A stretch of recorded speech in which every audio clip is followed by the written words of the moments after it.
شروع اللہ کا نام لے کر جو بڑا مہربان نہایت رحم والا ہے۔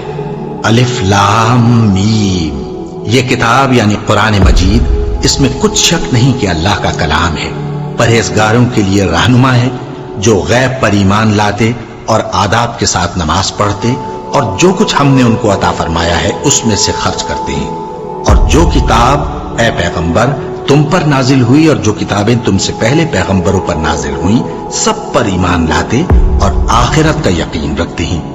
یہی لوگ اپنے پروردگار کی طرف سے آئی ہوئی ہدایت پر ہیں اور یہی لوگ کامیاب ہیں۔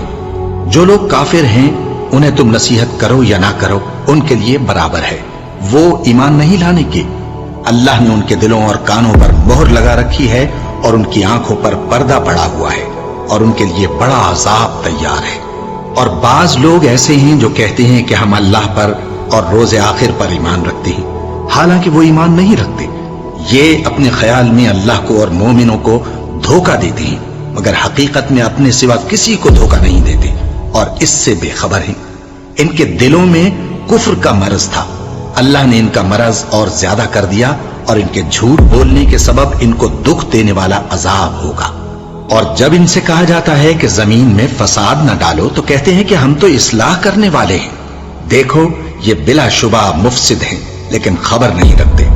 اور جب ان سے کہا جاتا ہے کہ جس طرح اور لوگ ایمان لے آئے تم بھی ایمان لے آؤ تو کہتے ہیں بھلا جس طرح بے وقوف ایمان لے آئے ہیں اسی طرح ہم بھی ایمان لے آئیں۔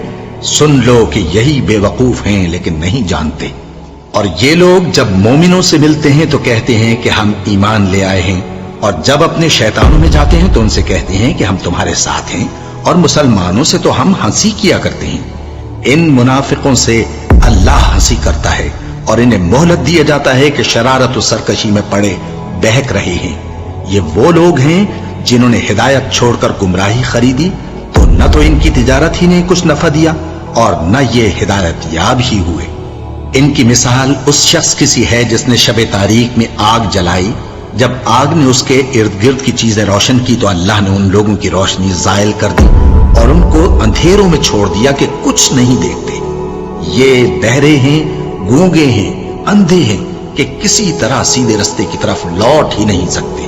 کیا ان کی مثال میں کسی ہے کہ آسمان سے برس رہا ہو اور اس میں اندھیرے پر اندھیرا چھا رہا ہو اور بادل گرج رہا ہو اور بجلی کوند رہی ہو تو یہ کڑک سے ڈر کر موت کے خوف سے کانوں میں انگلیاں دے دے۔ اور اللہ کافروں کو ہر طرف سے گھیرے ہوئے ہے، قریب ہے کہ بجلی کی چمک ان کی آنکھوں کی بصارت کو اچک لے جائے۔ جب بجلی چمکتی اور ان پر روشنی ڈالتی ہے تو اس میں چل پڑتے ہیں، اور جب اندھیرا ہو جاتا ہے تو کھڑے کے کھڑے رہ جاتے ہیں۔ اور اگر اللہ چاہتا تو ان کے کانوں کی شنوائی اور آنکھوں کی بینائی دونوں کو زائل کر دیتا۔ بلا شبہ اللہ ہر چیز پر قادر ہے۔ لوگوں، اپنے پروردگار کی عبادت کرو جس نے تم کو اور تم سے پہلے لوگوں کو پیدا کیا تاکہ تم اس کے عذاب سے بچو، جس نے تمہارے لیے زمین کو بچھونا اور آسمان کو چھت بنایا اور آسمان سے مے برسا کر تمہارے کھانے کے لیے انواع و اقسام کے میوے پیدا کیے۔ بس کسی کو اللہ کا ہمسر نہ بناؤ، اور تم جانتے تو ہو۔ اور اگر تم کو اس کتاب میں جو ہم نے اپنے بندے پر نازل فرمائی ہے کچھ شک ہو تو اسی طرح کی ایک صورت تم بھی بنا لاؤ، اور اللہ کے سوا جو تمہارے مددگار ہوں ان کو بھی بلا لو اگر تم سچے ہو۔ پھر اگر ایسا نہ کر سکو اور ہرگز نہیں کر سکو گے تو اس آگ سے ڈرو جس کا ایندھن آدمی اور پتھر ہوں گے اور جو کافروں کے لیے تیار کی گئی ہے۔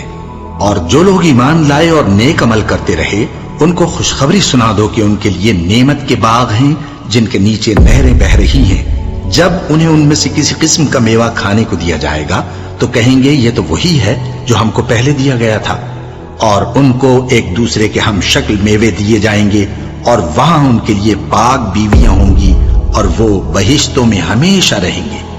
اللہ اس بات سے آر نہیں کرتا کہ مچھر یا اس سے بڑھ کر کسی چیز مثلا مکھی، مکڑی وغیرہ کی مثال بیان فرمائے۔ اب جو مومن ہیں وہ یقین کرتے ہیں کہ وہ ان کے پروردگار کی طرف سے سچ ہے، اور جو کافر ہیں وہ کہتے ہیں کہ اس مثال سے اللہ کی مراد ہی کیا ہے۔